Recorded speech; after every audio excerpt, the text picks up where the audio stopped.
Hi hello ನಮಸ್ಕಾರ ಸ್ನೇಹಿತರೆ, welcome back my YouTube channel. ಬನ್ನಿ ಇವತ್ತು ಕೋಳಿಯ ರೋಗ ಲಕ್ಷಣ ಬಗ್ಗೆ ತಿಳಿದುಕೊಳ್ಳೋಣ. ಕೋಳಿಯಲ್ಲಿ ಹೆಚ್ಚಾಗಿ ಕಾಣಿಸುವ ರೋಗಗಳು ಯಾವಪ್ಪ ಅಂದರೆ ಇವೆ ತಲೆಬಾವು ರೋಗಗಳು. ಈ ರೋಗ ಲಕ್ಷಣಗಳು ಹೇಗಿರುತ್ತೆಯಪ್ಪ ಅಂದರೆ ತಲೆ ಊತ ಬಂದು ಕಣ್ಣು ಮುಚ್ಚುತ್ತದೆ. ಆವಾಗ ಈ ಕೋಳಿ ಫೀಡು ನೀರು ಏನೂ ತಿನ್ನುವುದಿಲ್ಲ. ಇದಕ್ಕೆ ನೀವು ಏನಪ್ಪ ಮಾಡಬೇಕು ಅಂದರೆ ಔಷಧಿ ಕ್ಯಾನನ್ನು ನೀಟಾಗಿ ತೊಳೆದುಕೊಂಡು ಅದಕ್ಕೆ 5 ಲೀಟರ್ ಬಿಸಿ ನೀರನ್ನು ಬಿಸಿ ಮಾಡಿ ಕ್ಯಾನಿಗೆ ಹಾಕಿಕೊಂಡು ನಂತರ ನೀವು ಅದಕ್ಕೆ ವಿಕ್ಸನ್ನು ಹಾಕಬಹುದು. 5 ಲೀಟರ್ ನೀರಿಗೆ ಅರ್ಧ ಕೆಜಿ ಉಪ್ಪನ್ನು ಹಾಕಿ ನೀಟಾಗಿ ಕಲಸಿ ಮಿಕ್ಸ್ ಮಾಡಿ.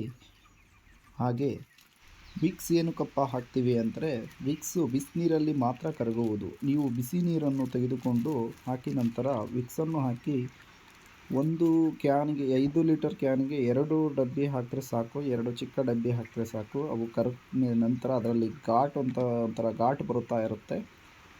ನಂತರ ಅದನ್ನು ನೀಟಾಗಿ ಮುಚ್ಚಿ ಅದನ್ನು ನೀಟಾಗಿ ಮಿಕ್ಸ್ ಮಾಡಿಕೊಂಡು ನಂತರ ನೀವು ಕೋಳಿಯನ್ನು ಬ್ರೂಡಿಂಗ್ ಮಾಡಿ ಬಿಟ್ಕೊಂಡಿದ್ದಿರ್ತೀರಲ್ಲ, ಅಲ್ಲಿ ಆ ಕೋಳಿಯ ಮೇಲೆ ನೀಟಾಗಿ ಸ್ಪ್ರೇ ಮಾಡಬೇಕಾಗುತ್ತದೆ. ಕೋಳಿಯ ತಲೆ ಮೇಲೆ ನೀಟಾಗಿ ಸ್ಪ್ರೇ ಮಾಡಿ ಕೋಳಿಯು ನೆನಿಬೇಕು. ಆ ಥರ ಸ್ಪ್ರೇ ಮಾಡಬೇಕು ನೀವು. ಕೋಳಿಯ ತಲೆ ಮೇಲೆ ನೀಟಾಗಿ ಸ್ಪ್ರೇ ಮಾಡಿ ಈ ರೀತಿ ದಿನಕ್ಕೆ 2 ಸಲ ಮಾಡಬೇಕಾಗುತ್ತದೆ. ಬೆಳಗ್ಗೆ ಸಂಜೆ ಈ ರೀತಿ ಸ್ಪ್ರೇ ಮಾಡೋದ್ರಿಂದ ಕೋಳಿಯು ತಲೆಬಾವು ನಿಲ್ಲುತ್ತದೆ. ಮತ್ತು ಇದರಲ್ಲಿ ಹೆಚ್ಚಾಗಿ ಕಾಣಿಸ್ಕೊಳ್ಳುವ ರೋಗಗಳು ಮತ್ತೆ ಯಾವಪ್ಪ ಅಂದರೆ ಲೆಗ್ ವೀಕ್ ಕೋಳಿಗಳು. ಈ ರೀತಿ ಕಾಲು ಸೊಟ್ಟ ಇರುತ್ತದೆ.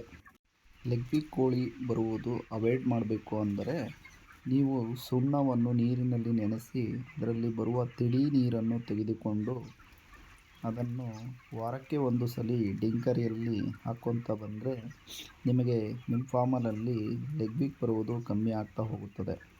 ನೆಕ್ಸ್ಟ್ ವಿಡಿಯೋದಲ್ಲಿ ಫಾರಮನ್ನು ಯಾವ ದಿಕ್ಕಿಗೆ ಕಟ್ಟಬೇಕು ಅಂತ ನಿಮಗೆ ತಿಳಿಸ್ಕೊಡ್ತೀನಿ.